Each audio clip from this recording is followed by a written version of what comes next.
Joan Aitken, The Wolves of Willoughby Chase, and we're on to chapter 4.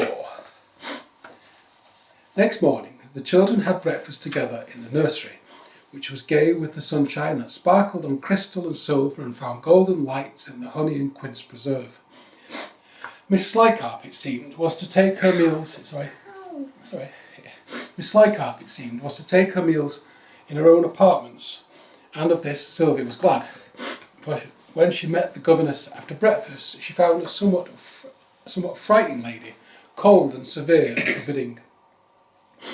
However, Aunt Jane had taught Sylvia well, and in many respects it was found that she was ahead of Bonny.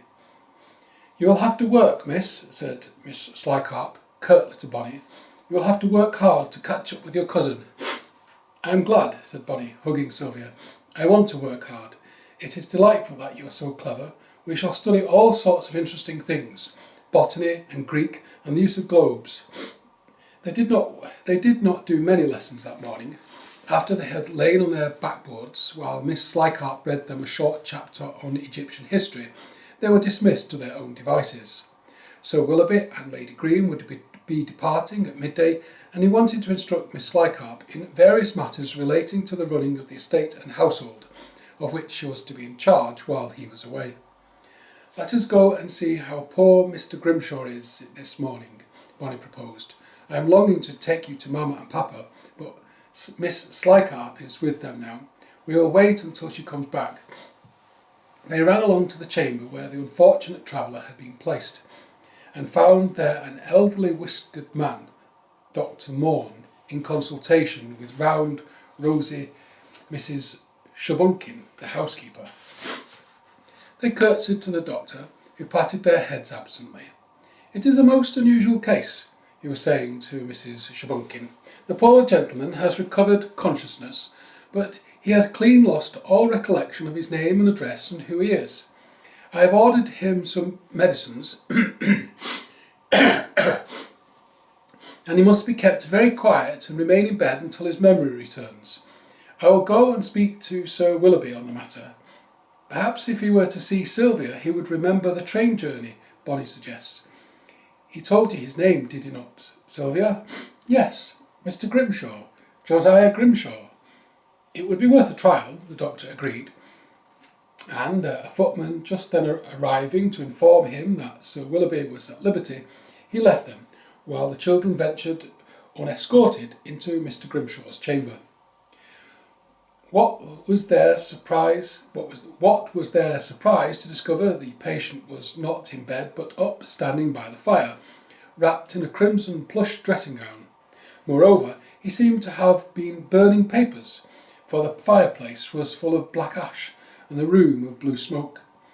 He started violently as they entered, slammed shut the lid of a dispatch box, and flung himself back into bed. "What the deuces are you doing here?" he growled. "Who are you?" "Don't you remember Sylvia, Mr. Grimshaw?" said Bonny. "I am Bonny Green, and Sylvia is my cousin who travelled with you on the train yesterday." Never seen her in my life before, and name's not Grimshaw," he snapped. "Don't know what it is, but not Grimshaw." "He's wandering, poor fellow," whispered Bonny. "He must have got out of bed in delirium. We had best send Mrs. Shubunkin to sit with him and see he does not do himself a mischief." Mr. Grimshaw was plainly most displeased at their presence in his room, so they went off to tell the housekeeper that the invalid should not be left alone. "Come now," said Bonny, taking her cousin's hands. "Papa and Mamma must be free now, for I saw Miss Slycarp downstairs as we crossed the stairhead." When they reached Lady Green's sitting room, they found the doctor there speaking with Sir Willoughby. "And so you will let this poor gentleman remain here so long as he is in need of attention," the doctor was saying. "That is most kind of you, Sir Willoughby, and like your liberality." "Well," Sir Willoughby said, "couldn't turn the poor fellow out into the snow, what? Plenty of room here. He can remain till he gets his wits back, till we return if need be. Looking after him will give the servants something to do while we're away. You'll come in and see him from time to time, Maud." The doctor departed, promising careful attendance on the stranger and wishing Lady Green a speedy return to health. "Nothing like a sea voyage, dear lady, to bring roses back to the cheeks. And so this is Sylvia," said Lady Green very kindly, when the doctor had gone. "I hope you and Bonnie are going to be dear friends and look after one another when we are away." "Oh yes, Mamma," Bonnie exclaimed. "I love her already. We are going to be so happy together." Then her face fell and her bright colour faded, for at that moment Lady Green's maid entered the room with wraps and a travelling mantle. "Are you leaving now, Mamma? So soon?" "It wants but 5 minutes to midday, my child," said Lady Green, as she warily allowed herself to be swathed in her cloak. Sylvia observed how thin her aunt's wrists were, how languid her beautiful dark eyes. Silently the children followed downstairs in the bustle of departure. Servants darted here and there. Mound upon mound of boxes went to the chase.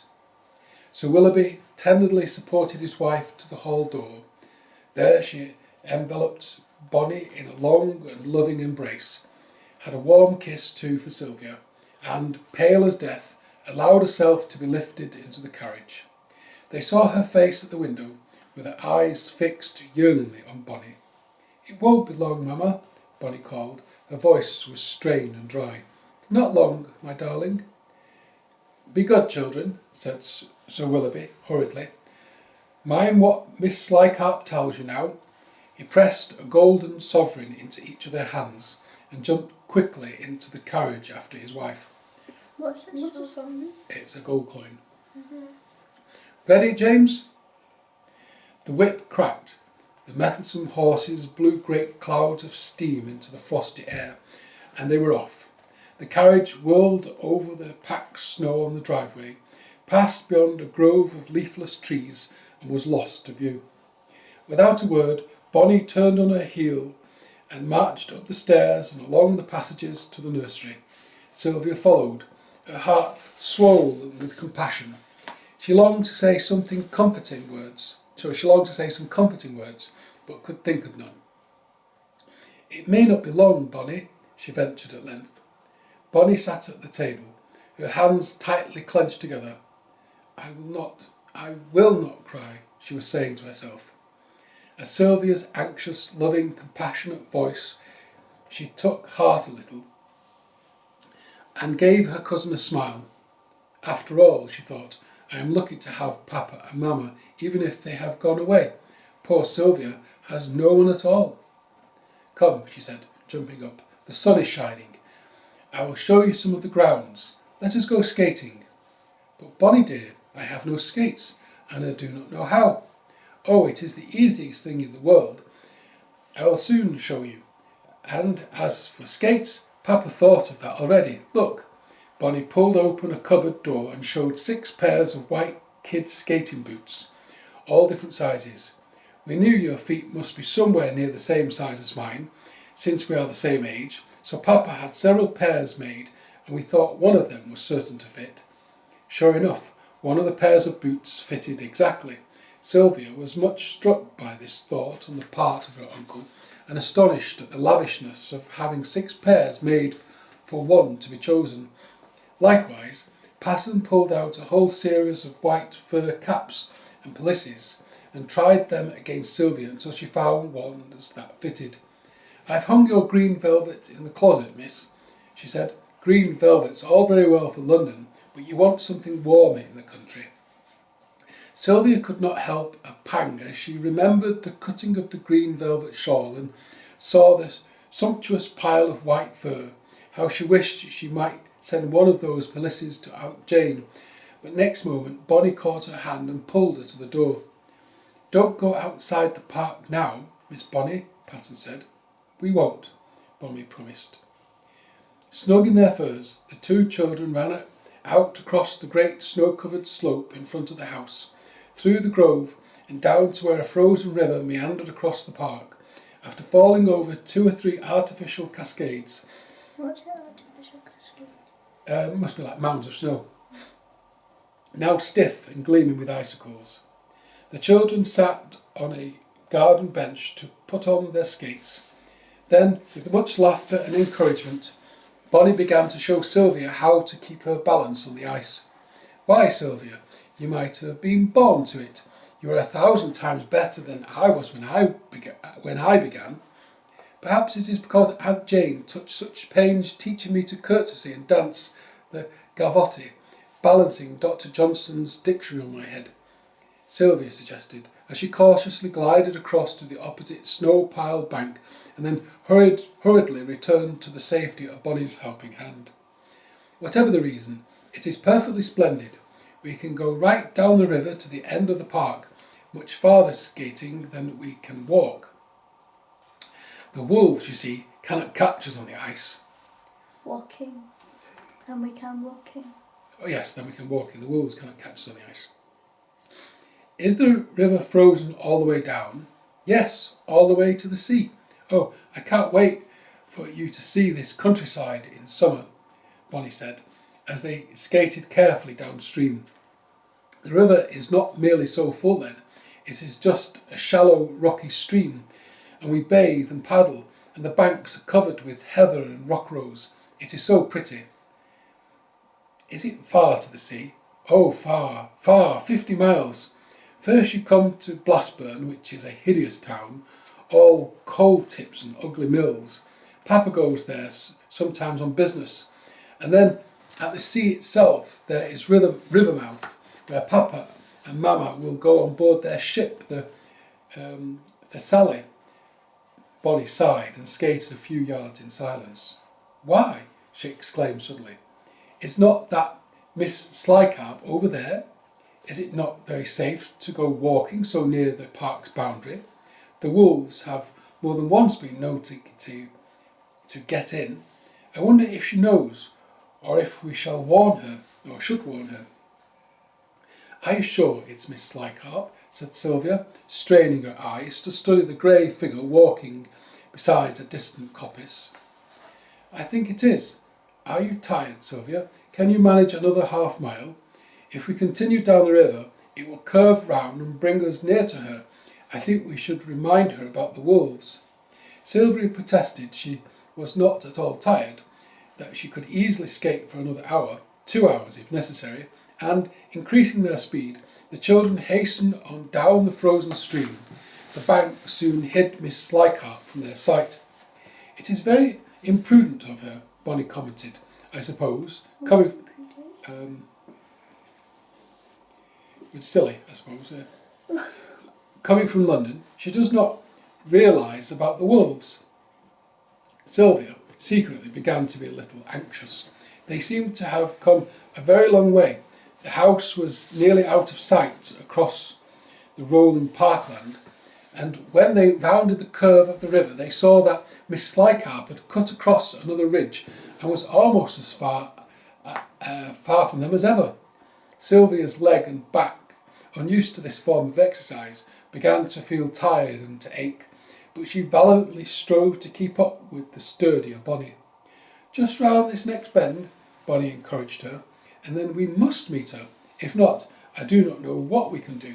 We shall have reached the park boundary, and moreover, the river runs into woods here, and the ice is treacherous and full of broken branches. They passed the bend and saw a figure, but not the figure they expected. A stout woman in a red velvet jacket was walking away from them briskly into the wood. She was not Miss Slycarp, nor in the least like her. It isn't she, exclaimed Sylvia. At the sound of her voice, the woman swung round sharply and seemed to give them an angry look. Then she hurried on into the wood and disappeared. A moment later they heard the sound of horses' hoofs and the rumbling of carriage wheels. How peculiar! Can we have been mistaken? But no, we could not have confused a grey dress with a red one, Sylvia said. Bonnie was frowning. I do not understand it. What can a strange woman in a carriage have been doing in our woods? The road runs through here, but it goes nowhere save to the house. Perhaps when we get back we shall find her. Perhaps she is a neighbour come calling, Sylvia suggested. Bonnie shook her head. There are no neighbours. Then she seized Sylvia's arm. Look, there is Miss Slycarp. Sure enough, the grey figure they had first observed was now to be seen, far away behind them, walking swiftly in the direction of the house. She must have turned back when we were between the high banks, Bonnie said repentantly. And I have brought you so far. Poor Sylvia, I am afraid that you are dreadfully tired. Nonsense, Sylvia said stoutly. We had to come, and I shall manage very well. But she was really well nigh exhausted, and could not help skating more and more slowly. Bonnie bit her lip and looked anxious. The sky was becoming overcast with the promise of more snow, and worse, it would not be long until dusk. I have done very wrong, Bonnie said remorsefully. I should have made you turn back and come on myself. I should not have let you. A sudden wind got up and sent loose snow from the banks in a scurry across the grey ice. One or two large flakes fell from the sky. Can you go a little faster? Bonnie could not conceal the anxiety in her tone. Try, Sylvia. Sylvia exerted herself valiantly, but she was really so tired that she could hardly force her limbs to obey her. I am so stupid, she said, half laughing, half crying. Suppose I sit here on the bank, Bonnie, while you go home for assistance. Bonnie looked as if she were half considering this proposal when a low moaning sound rose in the distance, a sound familiar to Bonnie, and since yesterday full of terrible significance for Sylvia. It was the far-off cry of wolves. No, that is not to be thought of, Bonnie said decisively. I have a better plan. We must take off our skates. Can you manage? Make haste, then. Then they sat on a clump of rush by the river's edge, and with chilled fingers tugged at the knots in their bootlaces. Sylvia shivered once again. The wolf cry stole over the frozen parkland.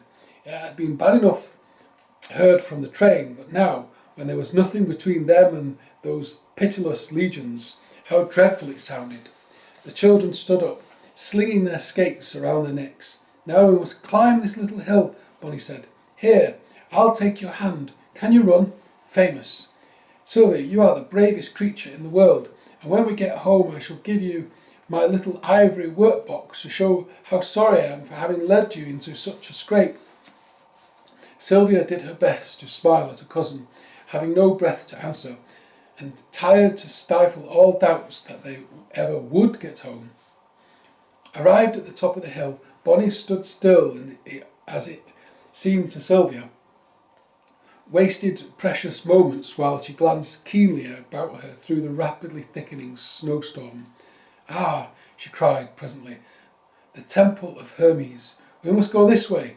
She tugged Sylvia at a run down the slope and across a wide intervening stretch of open ground towards a little pillared pavilion that stood on an artificial knoll against some dark trees.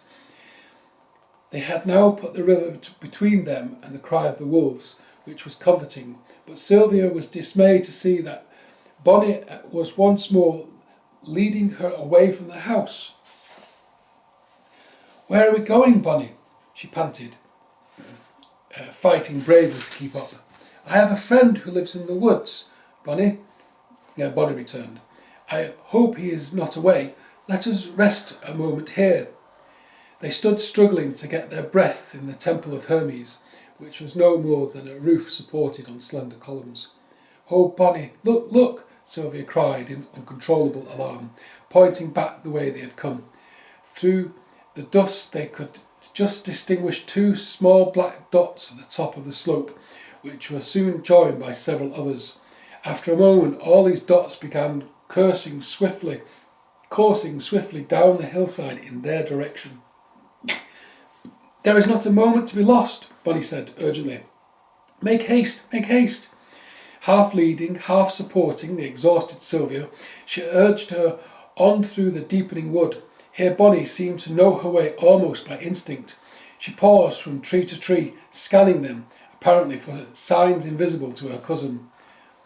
Here we are, she exclaimed in a tone of unutterable thankfulness, and to Sylvia's astonishment, she put her fingers to her lips and gave vent to a long, clear whistle.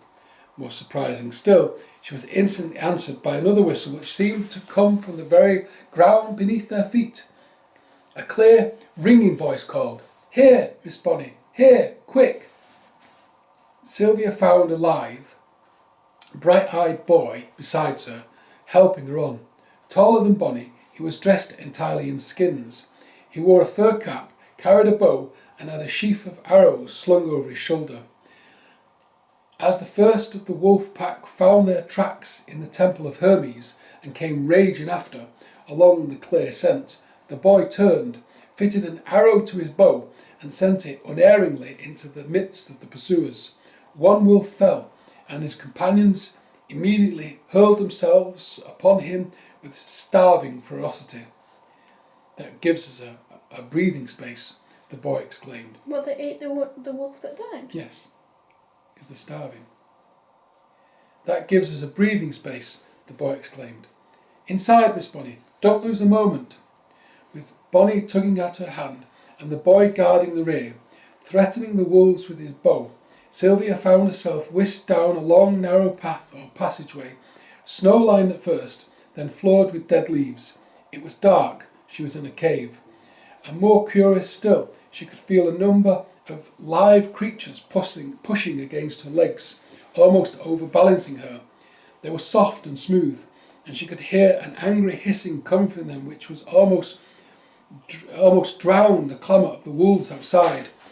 She would have cried out in fright if she had any breath left, and then she and Bonny rounded a corner in the passage and saw before them the comfortable glow of a fire burning on a sandy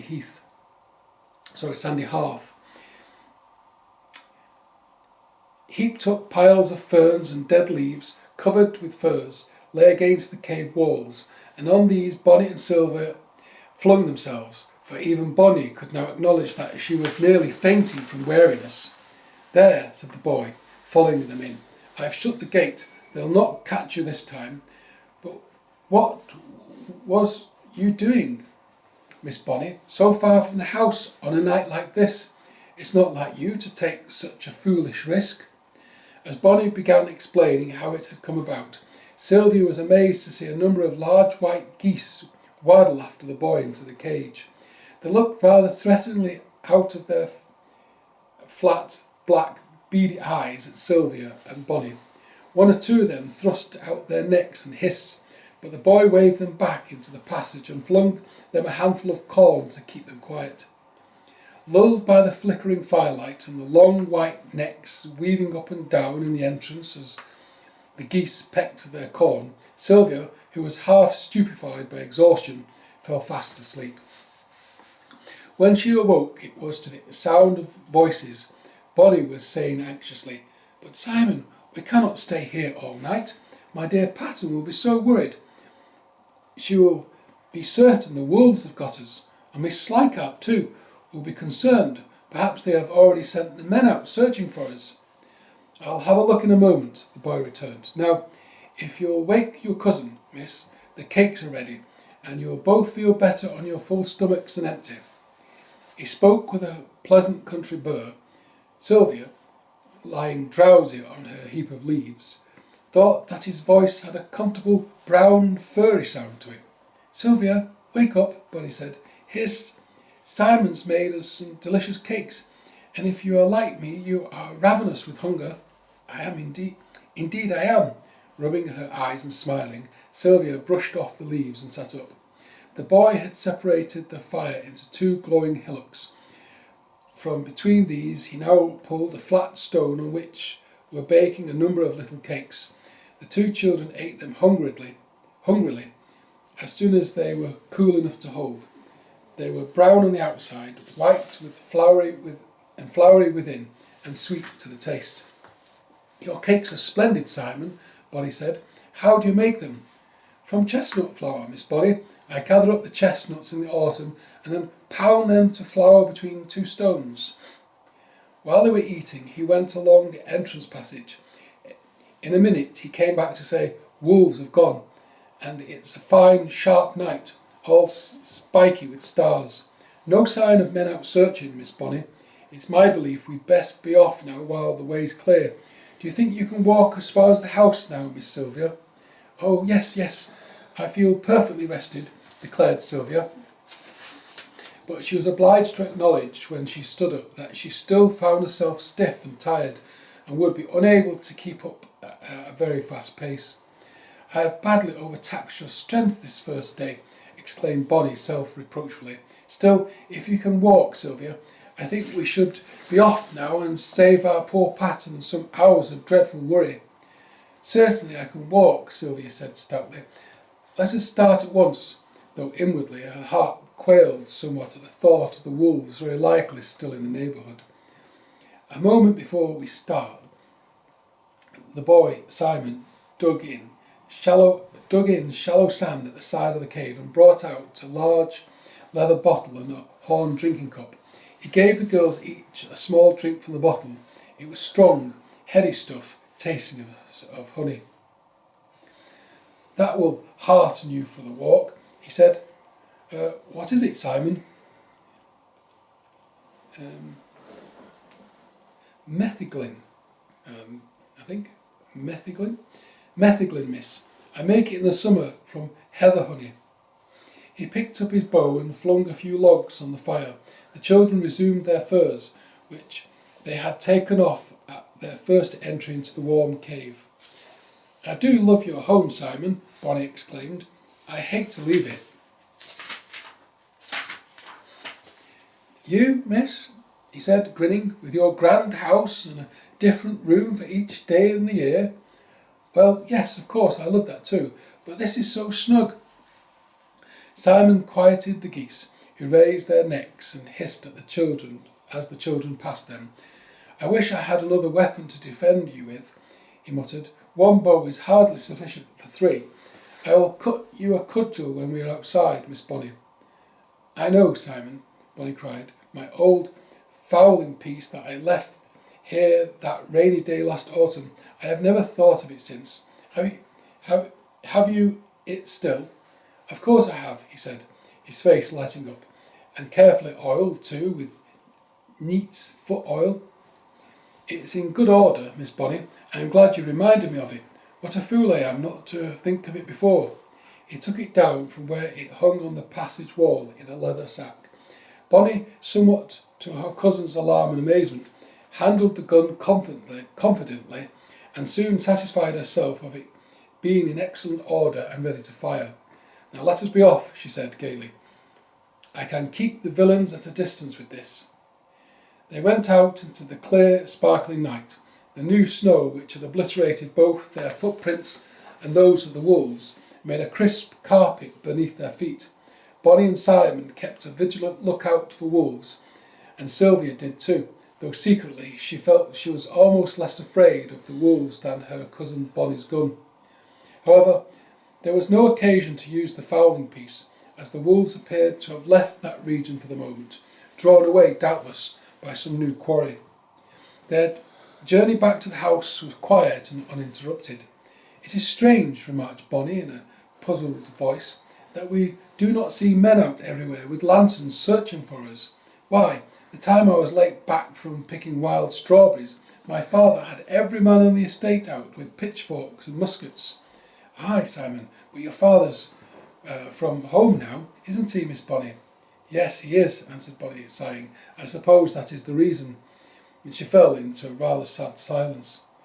When they reached the great terrace, Bonny suggested that they should go in by a side entrance, and thus avoid informing Miss Slycarp of their return. For it is possible that Patton, fearing her anger, has left her in ignorance that we were out. She suggested thoughtfully.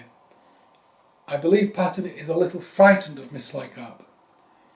I am sure I am, Sylvia agreed. There is something so cold and glittering about her eyes. And then her voice is so disagreeable. I dare say that is the reason, Bonny. As they passed a large lighted window, Bonny murmured, That is the great library, Sylvia, where my father keeps all his books and papers. I will show you it tomorrow. Why, What a curious thing, she exclaimed, for glancing in as they walked by, they saw Miss Slycarp, under the illumination of numerous candles, apparently hard at work searching through a mass of papers. There were papers on chairs, on tables, on the floor. Beyond her, at the far end of the room, similarly engaged, was a gentleman who looked amazingly like Mr. Grimshaw. Could it be he? But at the slight noise made by their feet on the snow, Miss Slycarp turned. She could not see the watchers, who were beyond the lighted area near the window, but she crossed with a decisive step and flung to the heavy velvet curtains, shutting off the scene within. What can she be doing? Bonny exclaimed, and was not that Mr. Grimshaw?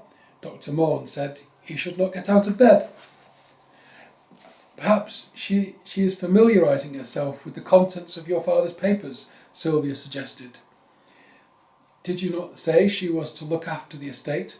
And I am not sure that was Mr. Grimshaw.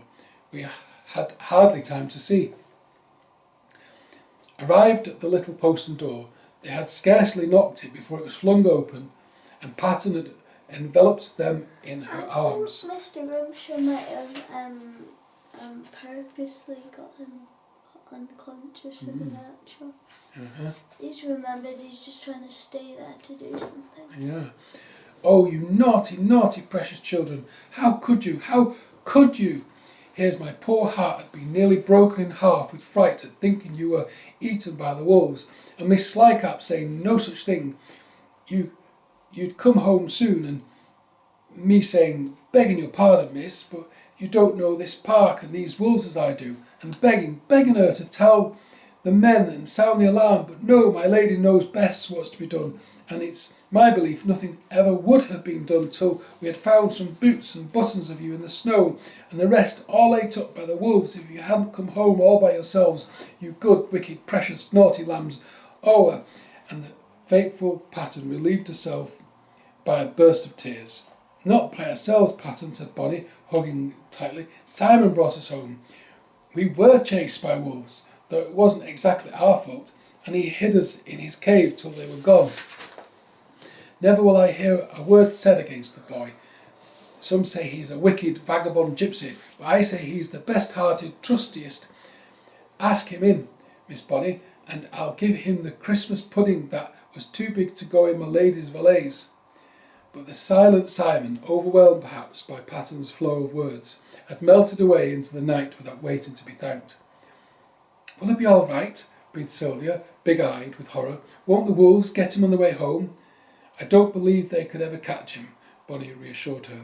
He can run so fast. Besides, he has his bow, and then, too, he can climb trees and swing from branches to branch if they get near him. Never mind about him. Nothing ever hurt Simon, bustled Pattern, half pushing, half pulling them up the little back stairs. Come on with you now, till I get a posset inside you.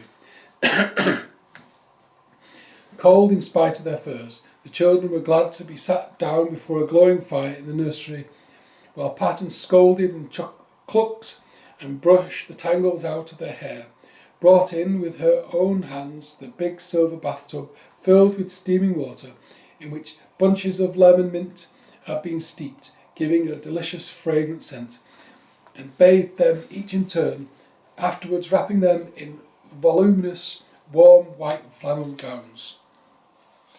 Next she fetched little pipkins of hot savoury soup, sternly saw every mouthful swallowed, and finally hustled them both into Bonny's big, comfortable bed with blue swans flying on its curtains.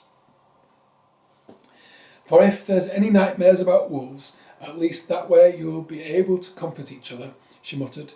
And as for Miss Slycarp, let her rest in uncertainty till the morning, for I'm not going to her again. Come home soon indeed, as if such a thing were likely. Off she tiptoed, leaving the rose-scented night light burning and the peaceful crackle of the fire to lull them to sleep. Ta-da!